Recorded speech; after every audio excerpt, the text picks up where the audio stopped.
ನಮಸ್ಕಾರ ಗೆಳೆಯರಿ, stock market Kannada ಚಾನಲ್ಗೆ ಸ್ವಾಗತ ಸುಸ್ವಾಗತ. ಗೆಳೆಯರಿ, ವಿಡಿಯೋದಲ್ಲಿ ನಮ್ಮ ಮಾರ್ಕೆಟ್ಗೆ ಸಂಬಂಧಪಟ್ಟಂತೆ ಹಾಗೂ ಎಸ್ಪೆಷಲಿ ಯುದ್ಧಕ್ಕೆ ಸಂಬಂಧಪಟ್ಟಂತೆ ಒಂದಷ್ಟು ಸುದ್ದಿಗಳು ಬಂದಿದ್ದಾವೆ, ತಿಳ್ಕೊಳ್ಳೋಣ. ಹಾಗೆ ಈ ಯುದ್ಧದ ಕಾರಣಕ್ಕೆ ಕೆಲವೊಂದು ಸ್ಟಾಕ್ ಗಳು ಫೋಕಸ್ ಅಲ್ಲಿದ್ದಾವೆ, ಅವುಗಳ ಬಗ್ಗೆ ಕೂಡ ತಿಳ್ಕೊಳ್ಳುವಂತ ಪ್ರಯತ್ನವನ್ನು ಮಾಡೋಣ. ಗೆಳೆಯರಿ, ಮೊದಲಿಗೆ ಆಸ್ ಯೂಶುವಲ್ ಡಿಸ್ಕ್ಲೇಮರ್ ಕೊಡ್ಲಿಕ್ಕೆ ಇಷ್ಟಪಡ್ತೀನಿ. ಇಲ್ಲಿ ಕವರ್ ಮಾಡ್ತಿರುವಂತ ಯಾವುದೇ ಸ್ಟಾಕ್ ಅನ್ನು ಕೂಡ ರೆಕಮೆಂಡ್ ಮಾಡ್ತಿಲ್ಲ. ನೀವು ಫರ್ದರ್ ಸ್ಟಡಿ ಮೆಡಿಟೇಷನ್ ತಗೊಳ್ಬಹುದು. ಆಸ್ ಎ ಎಜುಕೇಶನಲ್ ಪರ್ಪಸ್ ನಾನು ವಿಡಿಯೋ ಮುಂದೆ ತರ್ತಾ ಇದ್ದೀನಿ. ಹಾಗೆ ಡಿಸ್ಕ್ರಿಪ್ಷನ್ ಅಲ್ಲಿ ಅಕೌಂಟ್ ಓಪನಿಂಗ್ ಲಿಂಕ್ ಇದೆ, ಅಕೌಂಟ್ ಅನ್ನು ಓಪನ್ ಮಾಡ್ಕೊಳ್ಬಹುದು. ಇನ್ವೆಸ್ಟ್ಮೆಂಟ್ ಗೆ ಸಂಬಂಧಪಟ್ಟಂತೆ ನಿಮ್ಗೆ ಏನಾದ್ರು ಸಪೋರ್ಟ್ ಬೇಕು ಅಂತಂದ್ರೆ ಇಲ್ಲಿರುವಂತಹ ನಂಬರ್ ಗಳ ಮೂಲಕ ನಮ್ಮ ಟೀಮ್ ನ ಕಾಂಟ್ಯಾಕ್ಟ್ ಮಾಡಬಹುದು. ಇಲ್ಲಿ ಮೆನ್ಷನ್ ಮಾಡಿರುವಂತಹ ಎಲ್ಲ ಸರ್ವಿಸಸ್ ನಮ್ಮ ಮೂಲಕ ಸಿಗುತ್ತೆ. ಆದ್ರೆ ಇದಕ್ಕೆ ಕಂಡೀಷನ್ ಏನಂದ್ರೆ ನಮ್ಮ ಮೂಲಕ ಅಕೌಂಟ್ ಓಪನ್ ಆಗಿರ್ಬೇಕು. ಹಾಗಾಗಿ ಅಕೌಂಟ್ ಓಪನ್ ಮಾಡ್ಕೊಂಡು ಕಾಂಟ್ಯಾಕ್ಟ್ ಮಾಡಬಹುದು. ಇನ್ನು ಸುದ್ದಿಗಳ ಕಡೆ ನಾವು ಬಂದ್ರೆ, ಮೊದಲಿಗೆ ನಾಳೆ ನಮ್ಮ ಮಾರ್ಕೆಟ್ ಕ್ಲೋಸ್ ಇರುತ್ತೆ. ಹೋಳಿ ಹಬ್ಬದ ಪ್ರಯುಕ್ತ ನಾಳೆ ಮಾರ್ಕೆಟ್ ಓಪನ್ ಇರುತ್ತೆ. ಇದು ಒಂಥರ ಒಳ್ಳೆ ಸುದ್ದಿ ಅಂತ ಹೇಳ್ಬೋದು. ಯಾಕೆ ಅಂತಂದ್ರೆ ಸದ್ಯದ ಮಟ್ಟಿಗೆ ಮಾರ್ಕೆಟ್ ಅಲ್ಲಿ ಅಂತ ಒಳ್ಳೆ ಸೆಂಟಿಮೆಂಟ್ ಇಲ್ಲ. ಇಂತಹ ಸಂದರ್ಭದಲ್ಲಿ ಅಟ್ ಲೀಸ್ಟ್ ಕ್ಲೋಸ್ ಇದ್ರೆ ನೆಕ್ಸ್ಟ್ ಒಂದು ದಿನ ಸಮಯ ಸಿಗುತ್ತೆ. ಅಷ್ಟರಲ್ಲಿ ಏನಾದ್ರು ಒಳ್ಳೆ ಸುದ್ದಿಗಳು ಬಂದ್ರೆ ಮೇ ಬಿ ಮಾರ್ಕೆಟ್ ಪಾಸಿಟಿವ್ ಆಗಿ ಕೂಡ ರಿಯಾಕ್ಟ್ ಮಾಡಬಹುದು. ಗೊತ್ತಿಲ್ಲ ಒಳ್ಳೆ ಸುದ್ದಿ ಬರುತ್ತಾ ಇಲ್ವಾ ಅಂತ. ಆದ್ರೆ ಮೇ ಬಿ ಸ್ವಲ್ಪ ಸಮಯ ಕೊಟ್ರೆ ಬೆಟರ್ ಆಗ್ಬೋದೇನೋ. ಪಾನಿಕ್ ರಿಯಾಕ್ಷನ್ ಇರೋದಿಲ್ಲ, ಅದೊಂದು ಪಾಸಿಟಿವ್ ಸುದ್ದಿ ಅಂತಾನೆ ಹೇಳ್ಬೋದು. ಹಾಗಾಗಿ ನಾಳೆ ಹೋಳಿ ಹಬ್ಬದ ಪ್ರಯುಕ್ತ ಮಾರ್ಕೆಟ್ ಓಪನ್ ಇರಲ್ಲ, ರಜೆ ಇರುತ್ತೆ. ಇನ್ನು ಈಗಾಗಲೇ ಇರಾನ್ ದೊಡ್ಡ ಮಟ್ಟದಲ್ಲಿ ಮಿಡ್ಲ್ ಈಸ್ಟ್ ಅಲ್ಲಿ ಹಲವು ದೇಶಗಳ ಮೇಲೆ ಅಟ್ಯಾಕ್ ಅನ್ನ ಮಾಡಿದೆ. ಅದರಲ್ಲಿ ಎಸ್ಪೆಷಲಿ ಸೌದಿ ಅರೇಬಿಯಾದ ಸೌದಿ ಅರಾಮ್ಕೋ ರಿಫೈನರಿ ಮೇಲೆ ದಾಳಿಯನ್ನ ಮಾಡಿದೆ, ಅಂದ್ರೆ ಡ್ರೋನ್ ದಾಳಿಯನ್ನ ಮಾಡಿದೆ. ಹಾಗಾಗಿ ಸೌದಿ ಅರಾಮ್ಕೋ ನೋಡಬಹುದು 5,50,000 ಬ್ಯಾರೆಲ್ ಪರ್ ಡೇ ಕೆಪಾಸಿಟಿ ಇರುವಂತ ರಾಸ್ ತನ್ನೂರ ರಿಫೈನರಿಯನ್ನ ಸದ್ಯದ ಮಟ್ಟಿಗೆ ಸ್ಟಾಪ್ ಮಾಡಿದೆ. ಈಗಾಗಲೇ ಹಿಂದಿನ ವಿಡಿಯೋದಲ್ಲಿ ಇದ್ರ ಬಗ್ಗೆ ಕವರ್ ಮಾಡಿದ್ದೀನಿ. ಮಾರ್ಕೆಟ್ ಪರ್ಫಾರ್ಮೆನ್ಸ್ ಬಗ್ಗೆ ಕವರ್ ಮಾಡುವಂತ ಸಂದರ್ಭದಲ್ಲಿ ಇನ್ನು ಆ ವಿಡಿಯೋ ನೋಡಿಲ್ಲ ಅಂತಂದ್ರೆ ನೋಡಬಹುದು. ಇನ್ನು ಇರಾನ್ ನ ನ್ಯೂಕ್ಲಿಯರ್ ಫೆಸಿಲಿಟಿ ಬಗ್ಗೆ ಒಂದು ಅಪ್ಡೇಟ್ ಬಂದಿದೆ, ನೋಡಬಹುದು. Iran's Natanz nuclear facility hit by Israel Iran ನ ನ್ಯೂಕ್ಲಿಯರ್ ಫೆಸಿಲಿಟಿ ಏನಿದೆ ನತಾನ್ಸ್, ಅದ್ರ ಮೇಲೆ ದಾಳಿಯನ್ನ ಮಾಡಿದೆ ಅಂತ ಸುದ್ದಿಗಳು ಬರ್ತಾ ಇದೆ, ನೋಡಬಹುದು. IAEA ಅಂದ್ರೆ international atomic energy agency, IAEA ಅಂತ ಅಂದ್ರೆ IAEA warns of possible radiological release as war escalates. ಅಂದ್ರೆ ಇಲ್ಲಿ ಏನಾದ್ರೂ ಅಟ್ಯಾಕ್ ಆಗಿದ್ರೆ ಅಥವಾ ಅಟ್ಯಾಕ್ ಮಾಡಿದ್ರೆ ರೇಡಿಯಾಲಜಿಕಲ್ ರಿಲೀಸ್ ಆಗ್ಬಹುದು, ಅಂದ್ರೆ ಅಣ್ವಸ್ತ್ರಗಳ ಕಾರಣಕ್ಕೆ ಅಂತ ಹೇಳ್ತಾ ಇದೆ. ಇಲ್ಲಿ ಕನ್ಫರ್ಮ್ ಆಗಿ ಗೊತ್ತಿಲ್ಲ ಅಟ್ಯಾಕ್ ಆಗಿದ್ಯಾ ಇಲ್ವಾ ಅಂತ. ಆದ್ರೆ ಈಗಾಗಲೇ ಗೊತ್ತಿರೋ ಹಾಗೆ ಇರಾನ್ ದೊಡ್ಡ ಮಟ್ಟದಲ್ಲಿ ಇಸ್ರೇಲ್ ನ ಮೇಲೆ ಉರಿದು ಬೀಳ್ತಾ ಇದೆ, ಮಿಸೈಲ್ ಗಳನ್ನ ಆರಿಸ್ತಾನೆ ಇದೆ. ಅದರಲ್ಲೂ ಅವರೇನು ಆ ಟಾರ್ಗೆಟ್ ಈ ಟಾರ್ಗೆಟ್ ಅಂತ ಇಲ್ಲ, ಅದು ಹೋಗಿ ಮನೆಗಳ ಮೇಲೆ ಬೇಕಾದ್ರೂ ಬೀಳ್ಬೋದು, ಹಾಸ್ಪಿಟಲ್ ಮೇಲೆ ಬೀಳ್ಬೋದು, ಅಥವಾ ಹೋಟೆಲ್ ಮೇಲೆ ಬೀಳ್ಬೋದು, ಎಲ್ಲಾದ್ರೂ ಬೀಳ್ಬೋದು. ಸುಮ್ನೆ ಹೊಡಿತಾ ಇದ್ದಾರೆ. ಹಾಗಾಗಿ ಇದನ್ನ ಕಂಟ್ರೋಲ್ ಮಾಡ್ಬೇಕು ಅಂದ್ರೆ ಇವರ ಕುಂಭಸ್ಥಳಕ್ಕೆ ಹೊಡಿಬೇಕು ಅಂತ ಅನ್ಸಬಹುದು ಇಸ್ರೇಲ್ಗೆ. ಯಾಕಂದ್ರೆ ಇಸ್ರೇಲ್ ಯುದ್ಧ ಶುರು ಮಾಡಿದ್ದೆ ಈ ಕಾರಣಕ್ಕಲ್ವಾ, ಅವರು ಅಣ್ವಸ್ತ್ರ ಹೊಂದಿರುವಂತ ದೇಶ ಆಗ್ಬಾರ್ದು ಅಂತ. ಯಾಕಂದ್ರೆ ಅವರು ಅಣ್ವಸ್ತ್ರವನ್ನು ಹೊಂದಿದ್ರೆ ಸುತ್ತಮುತ್ತ ಇರೋ ದೇಶಗಳು ಕೂಡ ಅಣ್ವಸ್ತ್ರವನ್ನು ಹೊಂದಲಿಕ್ಕೆ ಪ್ರಯತ್ನ ಪಡ್ತವೆ, ಎಲ್ಲ ಇಸ್ಲಾಮಿಕ್ ಕಂಟ್ರೀಸ್. ಯಾಕಂದ್ರೆ ಇರಾನ್ ಆ ಇಸ್ಲಾಮಿಕ್ ಕಂಟ್ರೀಸ್ಗೂ ಕೂಡ ಎನಿಮಿನೇ. ಸೌದಿ ಅರೇಬಿಯಾ ಆಗ್ಬೋದು, ಕುವೈತ್ ಆಗ್ಬೋದು, ಏನ್ ಅಕ್ಕಪಕ್ಕದ ಕಂಟ್ರಿಗಳ ಮೇಲೆ ಅಟ್ಯಾಕ್ ಮಾಡ್ತಾ ಇದೆ, ಅವರೆಲ್ಲರೂ ಕೂಡ ಇರಾನ್ಗೆ ವೈರಿಗಳೇನ. ಹಾಗಾಗಿ ಇರಾನ್ ಏನಾದ್ರೂ ಅಣ್ವಸ್ತ್ರ ಸಂಪಾದಿಸ್ಕೊಳ್ತು ಅಂದ್ರೆ ಆ ದೇಶಗಳು ಕೂಡ ಅಣ್ವಸ್ತ್ರವನ್ನು ಸಂಪಾದಿಸೋ ಕಡೆ ಗಮನವನ್ನ ಕೊಡ್ತವೆ. ಹಾಗಾಗಿ ಇದು ಜಗತ್ತಿಗೆ ಕಂಟಕ, ಜೊತೆಗೆ ಇಸ್ರೇಲ್ಗೆ ಮೊದಲ ಕಂಟಕ ಆಗತ್ತೆ.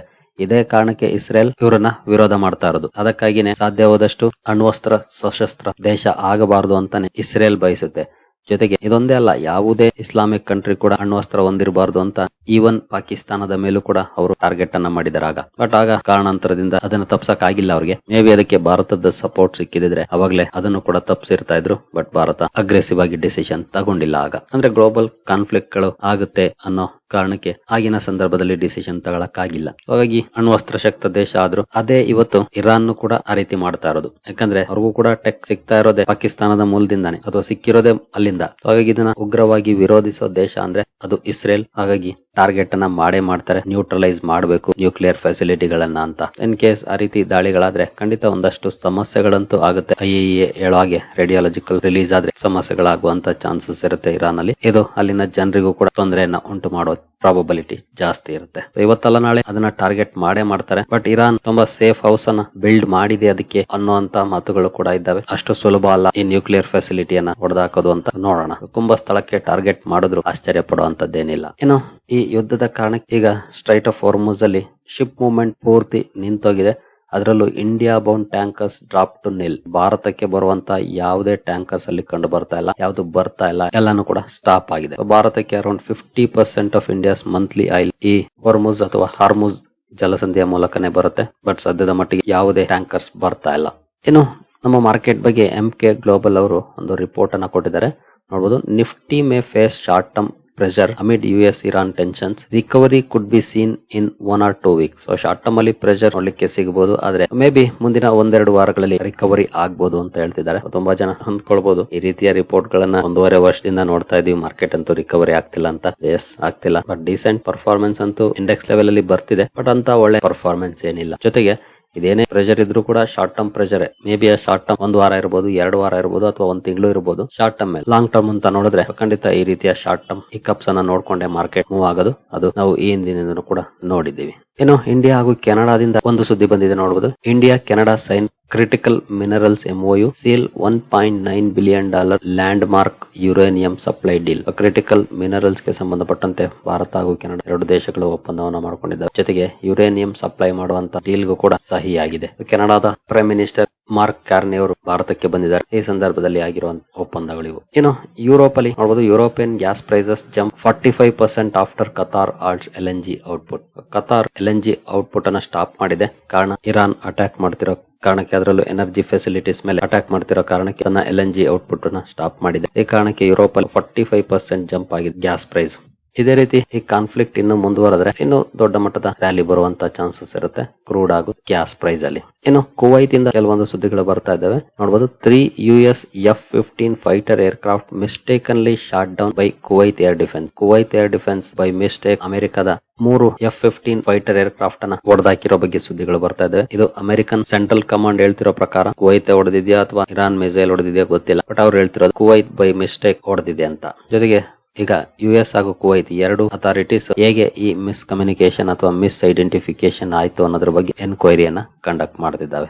ಏನು ಜಫ್ರೀಸ್ ಅವರು ಮಾರ್ಕೆಟ್ ಗೆ ಸಂಬಂಧಪಟ್ಟಂತೆ ಹೇಳಿದ್ದಾರೆ ನೋಡಬಹುದು. Jefferies calls Israel Iran conflict a buying opportunity, warns Hormuz crude shock risk for India. ಈ ಕಾನ್ಫ್ಲಿಕ್ಟ್ ಒಳ್ಳೆ ಬೈಯಿಂಗ್ ಅಪಾರ್ಚುನಿಟಿ, ಆದ್ರೆ ಒಂದು ವಾರ್ನಿಂಗ್ ಅನ್ನು ಕೂಡ ಕೊಟ್ಟಿದ್ದಾರೆ. ಹರ್ಮುಜ್ ಜಲಸಂಧಿ ಏನಿದೆ ಅಲ್ಲಿ ಸಾಗಾಟ ನಾರ್ಮಲ್ ಆಗಿಲ್ಲ ಅಂದ್ರೆ ಕ್ರೂಡ್ ಶಾಕ್ ಇದ್ದದ್ದೆ. ಆ ರಿಸ್ಕ್ ಅಂತೂ ಇದೆ ಮಾರ್ಕೆಟ್ ಗೆ, ಅಂದ್ರೆ ಇಂಡಿಯನ್ ಮಾರ್ಕೆಟ್ ಗೆ, ಎಸ್ಪೆಷಲಿ ಇಂಡಿಯನ್ ಮಾರ್ಕೆಟ್ ಗೆ ಅಂತ ಏನಲ್ಲ, ಈವನ್ ಗ್ಲೋಬಲ್ ಮಾರ್ಕೆಟ್ ಗೂ ಕೂಡ. ಯಾಕಂದ್ರೆ 20% ಆಫ್ ದ ಸಪ್ಲೈ ಚೈನ್ ಅಲ್ಲೇ ಇದೆ, ಹಾಗಾಗಿ ಗ್ಲೋಬಲ್ ಲೆವೆಲ್ ಅಲ್ಲಿ ಇಂಪ್ಯಾಕ್ಟ್ ಆಗುತ್ತೆ. ಈ ಬಗ್ಗೆ ವಾರ್ನಿಂಗ್ ಅನ್ನು ಕೂಡ ಕೊಡ್ತಾ ಇದ್ದಾರೆ. ಇನ್ ಕೇಸ್ ಈ ಕಾನ್ಫ್ಲಿಕ್ಟ್ ಬೇಗ ಮುಗಿದು ಹರ್ಮುಜ್ ಸ್ಟ್ರೈಟ್ ಅಲ್ಲಿ ನಾರ್ಮಲ್ ಸಿಚುಯೇಷನ್ ನೋಡ್ಲಿಕ್ಕೆ ಸಿಕ್ಕರೆ ಮೇ ಬಿ ಇದು ಒಳ್ಳೆ ಅಪಾರ್ಚುನಿಟಿ ಇನ್ವೆಸ್ಟರ್ಸ್ ಗೆ. ಇನ್ನು ಭಾರತದ 30ಕ್ಕೂ ಹೆಚ್ಚಿನ ಷೇರುಗಳಿಗೆ ಇಲ್ಲಿ ಒಂದಷ್ಟು ಸಮಸ್ಯೆಗಳಾಗ್ತಾ ಇದೆ. ಯಾಕೆಂತಂದ್ರೆ ಮಿಡ್ಲ್ ಈಸ್ಟ್ ಜೊತೆ ಒಂದಷ್ಟು ಬಿಸ್ನೆಸ್ ಅನ್ನ ಮಾಡ್ತಿದ್ದಂತ ಕಂಪನೀಸ್, ಮೊದಲಿಗೆ OMCs, HPCL ಆಗ್ಬಹುದು, BPCL ಆಗ್ಬಹುದು, IOCL, ಈ ಎಲ್ಲ ಕಂಪನೀಸ್ ಗೆ ಹೊಡೆತ ಬೀಳುತ್ತೆ. ಯಾಕಂದ್ರೆ ಕ್ರೂಡ್ ಪ್ರೈಸ್ ಜಾಸ್ತಿ ಆಗೋದ್ರಿಂದ ಖರ್ಚುಗಳು ಜಾಸ್ತಿ ಆಗುತ್ತೆ, ಮಾರ್ಜಿನ್ಸ್ ಮೇಲೆ ಇಂಪ್ಯಾಕ್ಟ್ ಮಾಡುತ್ತೆ. ನೆನ್ನೆ ಈಗಾಗಲೇ ಇವುಗಳನ್ನ ಕವರ್ ಮಾಡಿದೆ.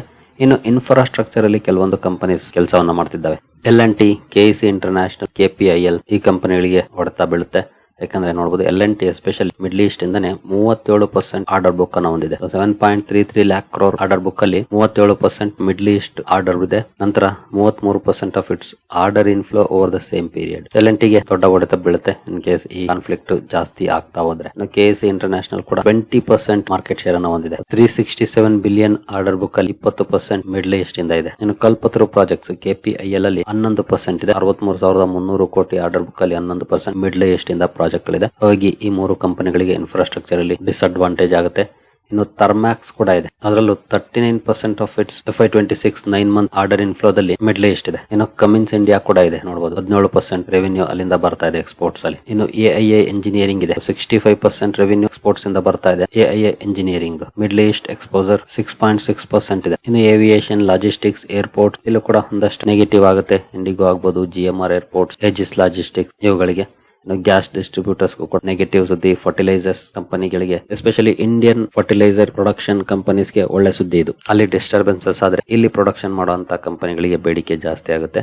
ಹಾಗಾಗಿ IGL, MGL, Gujarat gas, Petronet LNG, GAIL ಇವರುಗಳಿಗೆ ಒಂದಷ್ಟು ಡಿಸ್ಅಡ್ವಾಂಟೇಜಸ್ ಆಗುತ್ತೆ. ಇನ್ನು ಕನ್ಸ್ಯೂಮರ್ ಅಂಡ್ ಫಾರ್ಮಾ ಕೂಡ ಇದೆ. ಹಾಗೆ chemical companies, tyre companies, paint companies, ಯಾಕಂದ್ರೆ ಕ್ರೂಡ್ ಪ್ರೈಸ್ ಜಾಸ್ತಿ ಆದ್ರೆ ಇವರುಗಳಿಗೆ ಬಿಗ್ ನೆಗೆಟಿವ್ ಡೆವಲಪ್ಮೆಂಟ್ ಆಗುತ್ತೆ. ಇವನ್ ಆಟೋ ಕಂಪನಿಗಳಿಗೂ ಕೂಡ, ಯಾಕಂದ್ರೆ ಅವರು ಕೂಡ ಟೈರ್ ಪರ್ಚೇಸ್ ಮಾಡ್ತಾರೆ. ಕ್ರೂಡ್ ಪ್ರೈಸ್ ಜಾಸ್ತಿ ಆದ್ರೆ ಟೈರ್ ಪ್ರೈಸ್ ಕೂಡ ಜಾಸ್ತಿ ಮಾಡ್ಬೇಕಾಗುತ್ತೆ. ವಾರ 15 ದಿನ ತಿಂಗಳು ಪ್ರೈಸ್ ಜಾಸ್ತಿ ಇದ್ರೆ ಎಲ್ಲ ತಲೆ ಕೆಡಿಸ್ಕೊಳ್ಳಲ್ಲ ಕಂಪನೀಸ್, ಆದ್ರೆ ಅವರುಗಳ ಬಿಸ್ನೆಸ್ ಅಲ್ಲಿ ಇಂಪ್ಯಾಕ್ಟ್ ಆಗುತ್ತೆ, ಮಾರ್ಜಿನ್ಸ್ ಕಡಿಮೆ ಆಗುತ್ತೆ. ಇನ್ ಕೇಸ್ ಎಲಿವೇಟೆಡ್ ಆಗಿದ್ರೆ ಲಾಂಗ್ ಟರ್ಮ್ ಅಲ್ಲಿ ಪ್ರೈಸ್ ಜಾಸ್ತಿ ಮಾಡೇ ಮಾಡ್ತಾರೆ. ಹಾಗಾಗಿ ಈ ಎಲ್ಲಾ ಕಂಪನಿಗಳು ಮಿಡ್ಲ್ ಈಸ್ಟ್ ಎಕ್ಸ್ಪೋಸರ್ ಅನ್ನ ಹೊಂದಿರುವಂತವು ನೋಡಬಹುದು. ಡಾಬರ್ ಇದೆ, ಅಜಂತಾ ಫಾರ್ಮಾ ಇದೆ, ಬಯೋಕಾನ್ ಇದೆ, ಸಿಪ್ಲಾ ಇದೆ ಫಾರ್ಮಾದಲ್ಲಿ. ನಂತರ PB ಫಿನ್ಟೆಕ್ ಇದೆ, ವೋಲ್ಟಾಸ್ ಇದೆ, ನ್ಯೂಜನ್ ಸಾಫ್ಟ್ವೇರ್, ಇನ್ನು ಆಟೋ ಎಕ್ಸ್ಪೋರ್ಟರ್ಸ್ ಕೂಡ ಇದ್ದಾರೆ. ಇನ್ನು ಡಿಫೆನ್ಸ್ ಗೆ ಒಂದಷ್ಟು ಲಾಭಗಳಾಗಬಹುದು. ಹಾಗಂತ ಅಲ್ಲಿಂದ ಏನು ಆರ್ಡರ್ ಬುಕ್ ಇಲ್ಲ ಅಷ್ಟೇನು ದೊಡ್ಡದಾಗಿ ಇದ್ರು ಕೂಡ, ಬಟ್ ಈ ರೀತಿ ಕಾನ್ಫ್ಲಿಕ್ಟ್ ಗಳು ನಡೆಯುವಂತ ಸಂದರ್ಭದಲ್ಲಿ ನಾವು ಸ್ಟ್ರಾಂಗ್ ಇರಬೇಕಾಗುತ್ತೆ. ಹಾಗಾಗಿ ನಮ್ಮ ಡಿಫೆನ್ಸ್ ಶಕ್ತಿಯನ್ನ ಹೆಚ್ಚಿಗೆ ಮಾಡ್ಕೊಳ್ಳಕ್ಕೆ ಸ್ಪೆಂಡಿಂಗ್ ಜಾಸ್ತಿ ಮಾಡಬೇಕಾಗುತ್ತೆ ಸರ್ಕಾರಗಳು.